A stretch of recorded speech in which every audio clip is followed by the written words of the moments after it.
Honorable député de Compton-Stanstead. Merci, Monsieur le Président. C'est un sujet qui est sérieux. C'est un sujet qui, on l'a souvent mentionné, on va appuyer la législation. Mais moi, j'aimerais attaquer, je n'ai pas une grande expertise en droit, j'aimerais attaquer ça d'un autre angle. Mais moi, le peu de cours que j'ai fait en droit, d'études que j'ai, on m'a souvent dit que quand on bâtissait une législation, une réglementation, une loi, il fallait quand même prendre en considération, ne serait-ce que même si elle ne modifie qu'une loi en partie, il faut prendre en considération quand même tout son environnement, son application sur le territoire, son application dans les tribunaux et comment les répercussions qu'elles vont avoir nécessairement comme on dirait, from coast to coast to coast. Et pour commencer, je m'en voudrais de ne pas me prononcer justement personnellement sur l'intention de ce projet de loi. Pour moi, la paix ne s'établit pas avec des messages d'hostilité et de méfiance envers les gens. La paix et l'harmonie dans le monde et notre société moderne s'instaurent en énonçant des principes de collégialité et de non-violence. Malgré cela, ça n'enlève rien aux principes d'autodéfense, de protection des biens et d'entraide collective qui font aussi partie de valeurs d'autodétermination essentielles dans nos communautés.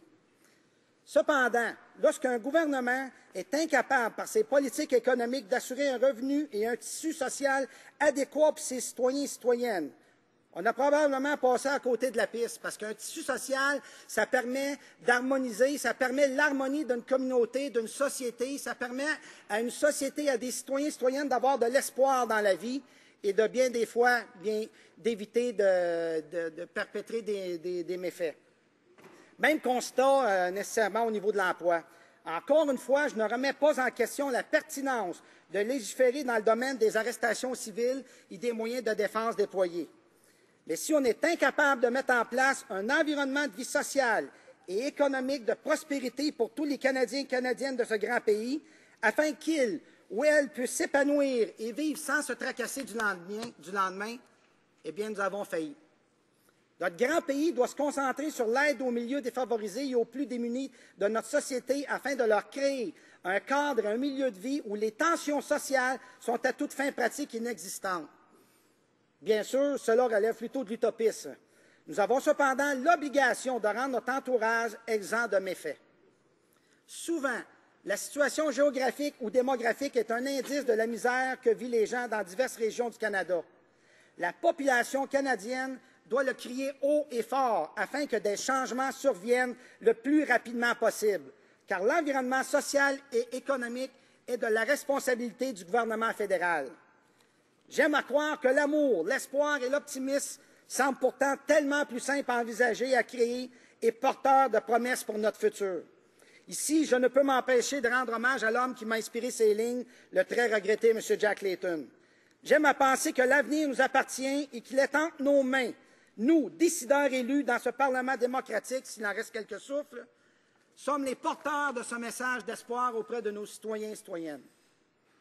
Ainsi, j'aimerais poursuivre cette réflexion en élaborant quelques éléments concernant ce concept d'arrestation civile toléré dans la plupart des pays du monde contemporain. Car il est ici pertinent de se demander à quoi fait-on référence avant de poser un diagnostic sur cet exercice de législation qui, comme mes collègues l'ont mentionné, nous allons supporter, nous, au NPD.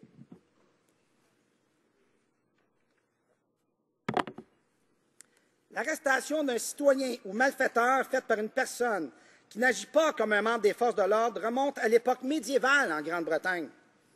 À l'époque, il était plus question de se faire justice soi-même, puisque l'État ne se préoccupait pas vraiment de la sécurité des paysans et la protection de la population était plutôt réservée à une classe sélective, à une élite. On observe ça aussi dans certaines sociétés industrielles de nos jours. Avec l'industrialisation de la civilisation et la vie de plus en plus organisée et développée autour d'une société économique, les gouvernements ont tenté de sécuriser notre environnement. Depuis le 20e siècle, et ça dans la plupart des pays qui utilisent le common law, l'arrestation civile est non seulement reconnue comme un fait d'armes, mais légiférée par des lois. Justement, l'article 25, au premier paragraphe du présent Code criminel, se lit ainsi. Quiconque est par la loi obligé ou autorisé à faire quoi que ce soit dans l'application ou l'exécution de la loi, soit à titre de particulier. Qu'entend-on par particulier? Justement, j'aurais aimé peut-être qu'on définisse un peu mieux particulier, force nécessaire, et est-ce que l'emploi des armes à feu va être autorisé ou cautionné? J'aurais aimé voir ces définitions mieux définies, justement, surtout si on met l'emphase sur l'intervention des citoyens et citoyennes comme c'est le fondement de ce projet de loi. L'article 3 aussi modifie le paragraphe 492 du Code criminel et remplacé par ce qui suit. Le propriétaire d'un bien ou la personne en ayant la possession légitime, ainsi que toute personne qui l'autorise, peut arrêter sans mandat une personne qu'il trouve en train de commettre une infraction criminelle sur le bien ou concernant celui-ci dans les cas suivants, procède à l'arrestation à ce moment-là, procède à l'arrestation dans un délai raisonnable après la perpétration de l'infraction et il croit, pour des motifs raisonnables, que l'arrestation par un agent de la paix n'est pas possible dans les circonstances. J'ai aussi particulièrement justement un problème avec la notion de période raisonnable, pendant laquelle l'arrestation peut être effectuée. C'est une conception très subjective et inévitablement biaisée qui demandera un certain temps à être définie convenablement par les tribunaux. Il y a toute la notion d'urgence, de survie et d'un tas d'autres facteurs importants afin d'analyser que représente une période raisonnable. Aussi, le cas des frontières dans mon comté, j'ai des frontières, Stansted, et puis d'autres petites communautés, où quelquefois il y a des passants illégaux qui font des méfaits chez les agriculteurs. Les agriculteurs se demandent tout le temps qu'est-ce qu'on fait avec ça. La plupart du temps, ils les laissent faire. Mais il est arrivé des situations où les agriculteurs ont pris les choses en main. Il est arrivé des choses regrettables. Il n'y a pas eu de décès, mais il y a quand même eu des agriculteurs qui ont été mis dans des situations fort regrettables. Parce qu'on sait très bien que si on laisse les juges dicter de la règle à suivre, c'est qu'encore une fois, comme législateurs, nous n'aurons pas exécuté nos tâches convenablement. Et ça, Monsieur le Président, c'est un bien triste fait, une réalité de ce 41e Parlement. J'admets qu'il faut ajuster la législation dans ce domaine particulier de la criminalité, mais ne devrait-on pas plutôt se demander pourquoi nous devons agir ainsi? Comme je l'ai dit, le tissu social dans une société, c'est extrêmement important parce que ça permet à chacun de s'épanouir dans une société et d'y contribuer. Et ça, sentir qu'on peut contribuer à l'épanouissement d'un pays, tout ça, il n'y a pas de prix à ça. Et puis, justement, on peut contrer un paquet de criminalité, de types de criminalité dans ce cas-là. Donc, mais faire sa propre justice signifie inévitablement se mettre en danger dans le but précis de mettre fin à une infraction, qu'elle soit publique ou privée. Pour plusieurs, il s'agit pratiquement d'un défi, le fait d'entrer en interaction avec le ou les auteurs présumés d'un méfait. J'ai eu une situation dans le comté voisin où un citoyen a vraiment pris les choses en main et là, il est arrivé un décès regrettable d'un jeune adolescent qui a été poursuivi par un citoyen et le citoyen, ne voulant que l'intercepter, eh bien, est carrément passé dessus. Donc, c'est des incidents regrettables. Nous ne voulons pas de ces situations-là et on ne veut pas aussi des situations qui, trop souvent, chez nos voisins du Sud, on assiste à des actes regrettables qui sont perpétrés par des citoyens dans des contextes supposés de légitime défense. Tout à l'heure, je demandais à ma collègue justement de définir légitime défense et on protège notre pays, nos biens, notre vie. Alors, nous devons tenir compte de notre culture, de respect des instances, des législations et de nos traditions de vie paisible dans nos communautés afin de bien ajuster la législation et qu'elle soit applicable convenablement sur le terrain. Pour terminer, Monsieur le Président, ça je me disais qu'il me restait à peu près. Le Canada a toujours été un pays où il fait bon vivre, où les gens sont habitués à un environnement de vie paisible, démocratique, avec une économie stable, un faible taux de criminalité et un sens de l'entraide et de la compassion. Alors que plusieurs de ces éléments de notre société sont en péril et qu'un gouvernement néo-démocrate s'attaquerait rapidement à ces sujets, le gouvernement conservateur n'y fait rien pour changer la conjoncture socio-économique, surtout en région. J'expliquais le fait que, justement, au Québec, il y a des régions qui n'ont aucune sécurité publique. Il faut réfléchir à la société civile, justement, que nous voulons léguer à nos enfants, puis que ce sont eux qui devront prendre les décisions du futur et s'ajuster à ce que nous leur livrerons comme pays. Donc, merci et bonheur à tous. Stansted.